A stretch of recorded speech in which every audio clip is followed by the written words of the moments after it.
Olá, povo de Deus, quarta-feira, 7 de fevereiro de 2024, quinta semana do Tempo Comum. Nossa reflexão de hoje é a partir do primeiro livro dos Reis, capítulo 10, de 1 a 10, e Marcos 7, de 14 a 23.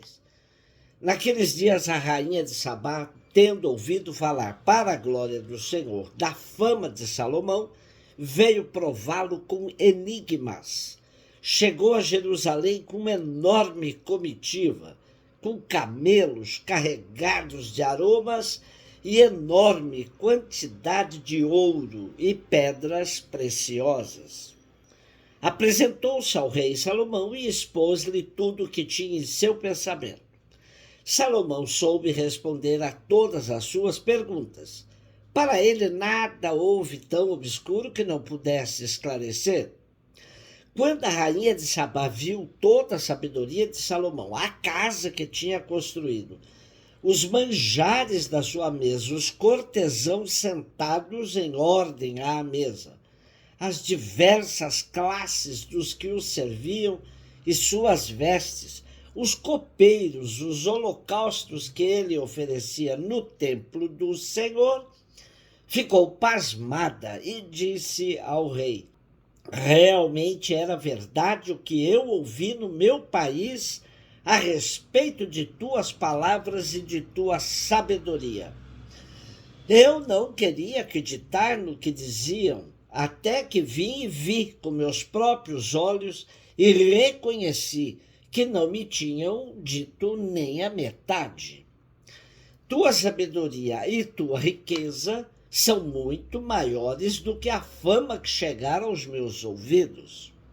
Feliz a tua gente, felizes os teus servos, que gozam sempre da tua presença e que ouvem a tua sabedoria.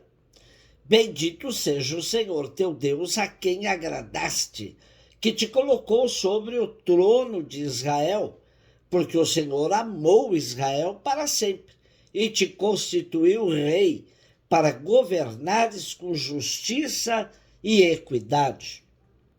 Depois ela deu ao rei 120 talentos de ouro e grande quantidade de aromas e pedras preciosas. Nunca mais foi trazida tanta quantidade de aromas como a que a rainha de Sabá deu ao rei Salomão. É evidente que salta aos nossos olhos a mordomia que era comum ao reinado de Salomão.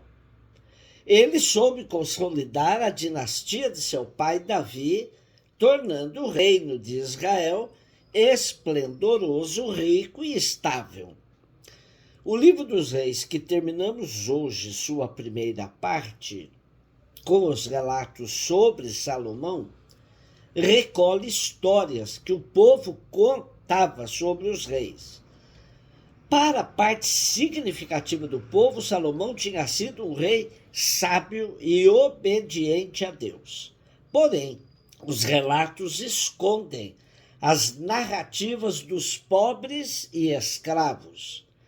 Sabemos que Salomão, com suas construções grandiosas, se serviu da mão de obra escrava e que nos seus canteiros de obras muita gente perdeu a vida. Inúmeros, esmagados pelas pedras gigantescas que transportavam para a edificação dos empreendimentos de Salomão. O texto de hoje tem a finalidade de revelar o quanto Salomão era admirado pelos povos vizinhos. De fato, Salomão soube manter um relacionamento extremamente diplomático com as nações que faziam fronteira com o reino de Israel. Ele estabeleceu relações comerciais com todo o Médio Oriente, mais do que referência a um país concreto. Sabá simboliza os confins meridionais, tal como Tarsis simbolizava os extremos do Ocidente. Por isso, quando o Salmo 72 diz: os reis de Israel e das ilhas oferecerão tributos, os reis de Sabá e de Seba trarão suas ofertas. O que se pretende indicar são as amplas fronteiras do reino de Israel e, portanto, do reino messiânico. Salomão é o rei sábio desse reino. Sua oração pedindo sabedoria foi verdadeiramente comprovada. Quando a rainha de Sabá falou: felizes os teus homens, felizes os teus servos, que estão sempre contigo e ouvem a tua sabedoria, é certo. O que faltou contar, como Salomão chegou onde chegou, às custas da vida de muitos pobres e miseráveis. Marcos 7, 14 a 23. Jesus chamou a multidão para perto de si e disse: escutai todos e compreendei. O que torna impuro o homem não é o que entra nele vindo de fora, mas é o que sai do seu interior. Quem tem ouvidos para ouvir, ouça. Quando Jesus entrou em casa longe da multidão, os discípulos lhe perguntaram sobre essa parábola. E Jesus lhes disse: será que nem vós mesmos compreendeis? Não entendeis que nada do que vem de fora e entra numa pessoa pode torná-la impura, porque não entra em seu coração, mas em seu estômago e vai para a fossa? Assim Jesus declarava que todos os alimentos eram puros. Ele disse: o que sai do homem, isso é o que o torna impuro.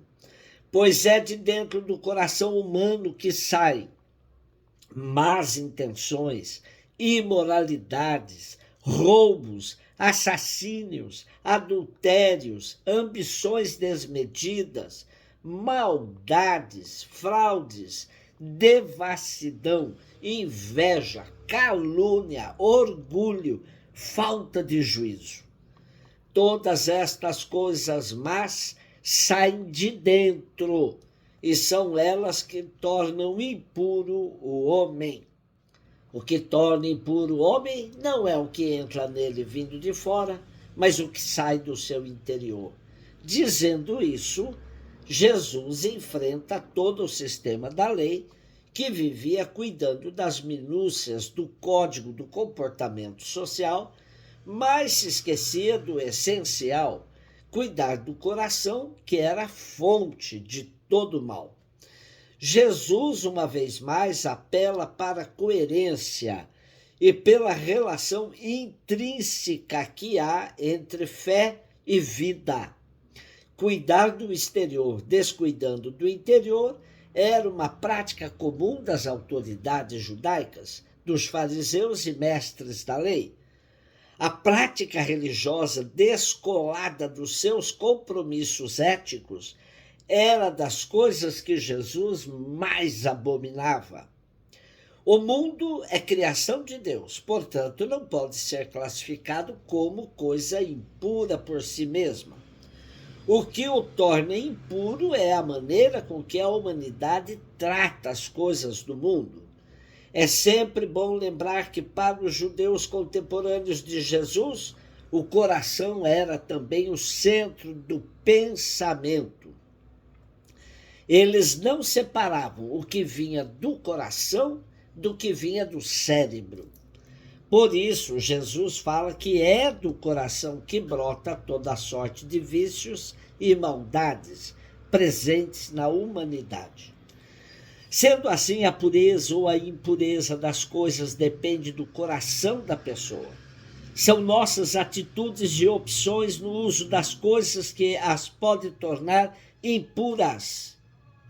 Não há nada sagrado ou profano, puro ou impuro em si.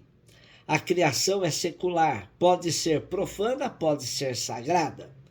A sacralidade e a pureza vêm às pessoas e ao mundo, não de modo automático, pelo contato com determinadas coisas, lugares ou pessoas, mas unicamente através do canal do diálogo entre Deus e a humanidade. Constantemente vemos pessoas que se escandalizam quando um sacrário ou uma hóstia consagrada são profanados. E essa mesma reação Jesus cobra de nós quando um pobre é explorado, quando milhares de pessoas não têm garantido o pão de cada dia. Isso é ser coerente e consequente com a fé que se professa. Um beijo no seu coração.